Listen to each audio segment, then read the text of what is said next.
How to prepare for a fast. Did you know that statistics shows that 90% of believers ended their fast halfway because they were not prepared? They didn't know how to prepare. They didn't know how to set themselves for it. So in this video, I'm going to show you simple tips on how to prepare that no one talks about, and it is going to be a magic stick to your fasting experience. Just stay with me as I walk you through. But first, please, I want you to help me like this video so that the algorithm projects it to a much larger audience. All right. Now let us get into the video proper. The first preparation, have a reason for the fast. Don't just delve into the fast. Have expectations. Why are you fasting? What is the purpose for that fast? When you study through our scriptures, you realize that persons who fasted actually had targets. They had reasons why they were fasting. You don't just enter like that. The Bible says that the expectations of the righteous shall not be cut short. It shall be met. So if you don't have an expectation before your fast, then how are you going to know that God has answered? Because you didn't have a yardstick, you didn't have an expectation in the first place. So always have that expectation as priority. The second thing you should have as preparation are scriptures that are in line with what you're looking for. Very important.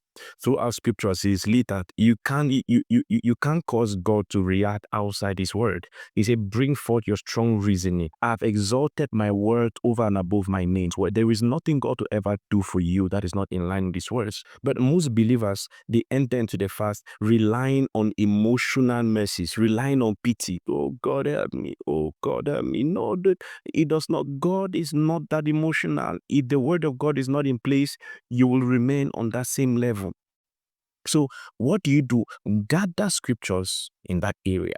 Gather scriptures in that area. Meditate on scriptures in that area so that it sinks into you.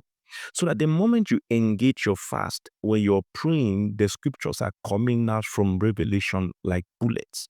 And you realize that angels will begin to act speedily, because even angels, according to Psalms 103, they only respond to the voice and the words of God, not yours.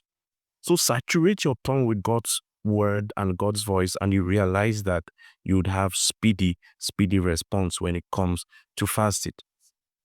The third thing you have to prepare for are the spiritual activities that are going to be taking place in that fast. Prepare them beforehand. Is it going to be 2 hours daily and 3 chapters of the Bible daily? Make up your mind. This thing is psychological. Make up your mind and then try to analyze yourself doing it. Will it be difficult? Will it be easy? Take something you're comfortable with so that consistency will not be an issue. All right? Don't go and take 10 hours daily, 15 chapters of the Bible, and then when time comes now, you feel stressed. It's like you go to the gym from day one and you're carrying 100 kg. Why not start with 25 kg? And as time goes by, you'll progressively grow. All right? So do that. Put the spiritual activities you want to have in your fast down and prepare your mind psychologically. Very important. And the fourth thing you have to prepare your mind that there will be bodily weaknesses. You feel headaches, you have diarrhea, you would have all manner of health challenges. It will happen. It is not a spiritual attack. It is because you're abstaining from food. These things will happen. All right. It should not take you unawares and then you give up. No, prepare your mind now. Prepare your mind now. Family and people will complain about your physique. So you have to build a thick skin against that. Don't fall into their pity. Don't fall into their pity parties. Oh, why are you doing this to yourself? You're going to die. You're going to do this. You're going to know.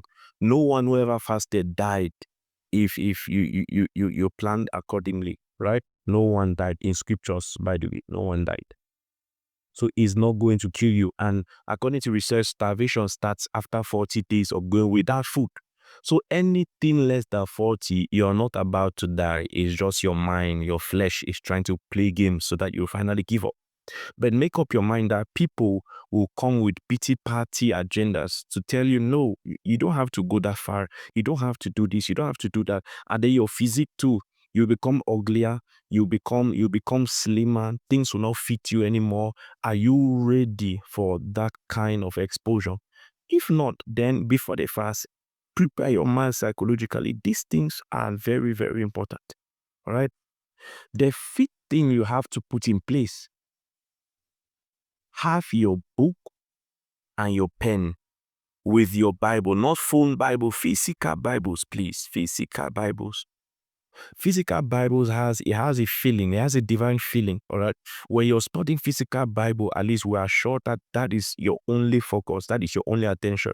If you're having a phone Bible, there is no guarantee that the WhatsApp notification will not pop up and it will deter your attention. You'll be distracted. But when you're on physical Bible, then you have high chances of 100% focus.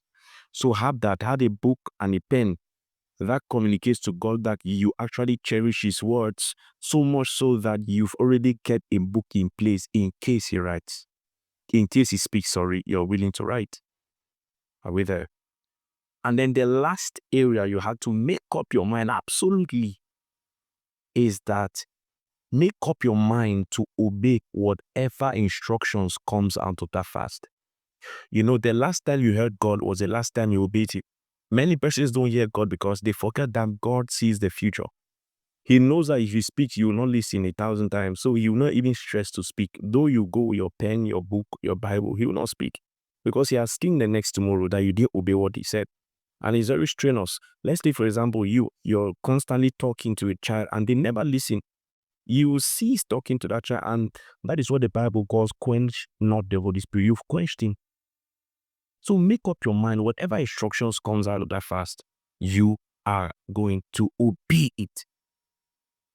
Amen. And most times the answers to our prayers or to our fastings are always instructions. If you're not willing to obey, and most times they are crazy instructions, the Bible makes it clear that the foolishness of God is wisdom. So most people will see it as foolishness. So if you too join them to see it as foolishness, you're on your own. But prepare your mind in these areas before entering that fast, and I can guarantee you that fast would be a brilliant success. And you realize that if all of these things are in place, then your fasting adventure is going to be a brilliant success. I believe you were blessed by this. In case you've done any of this, just let me know down the comment section below. I believe you were blessed. If you really want practical, applicable Christianity and spirituality for your growth and improvement, then I would advise that you subscribe to this channel. And also don't forget to like and share. Someone needs to hear this from you or from somewhere else, but just share. All right. I love you, but Jesus loves you more. Have a blessed day in Jesus' name. Amen and amen.